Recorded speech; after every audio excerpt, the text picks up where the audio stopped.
If your device, your carrier, and your data plan allows it, you can turn your mobile phone into a Wi-Fi hotspot to get your laptop online. But just because it's a hotspot doesn't mean the rules of data uses don't apply. You'll still want to keep data usage down to a minimum.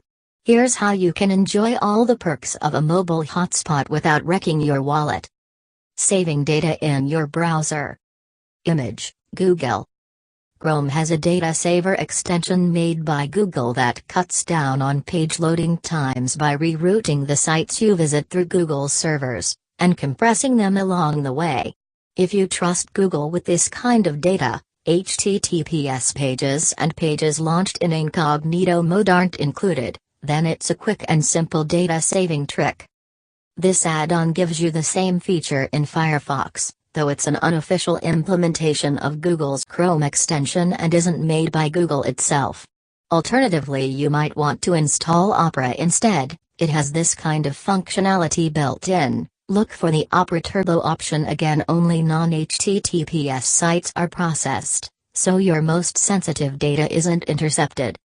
Meanwhile, turning off the automatic loading of images makes your browsing experience a lot less interesting, but it's going to save you a whole heap of data too. In Chrome's Settings pane, go to Show Advanced Settings, then Content Settings to disable automatic image loading. In Firefox, the same option is on the About config page. Change the permissions.default value to 2. Alternatively, get a browser extension to do the job for you. We've talked in the past about stopping videos from autoplaying, and this advice still applies if you're wanting to save data on a tethered connection, though many sites will adapt their output accordingly if they detect you're on a limited connection. Saving data in other apps. As far as applications outside your browser, the best way of saving data while tethering is to cache all your music and movies on your laptop beforehand, while you're still attached to some solid Wi-Fi. If that's not an option though, you can still make changes while you're out and about. Netflix should adjust your streaming speed automatically to match your connection, but setting this manually will lower quality and data suck down. Choose your account from the menu under your avatar, then click Playback Settings and select Low.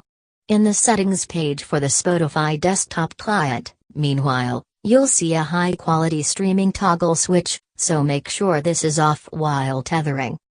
We can't cover every application you might have installed, but if you poke around in the settings for your programs you might be able to find similar options.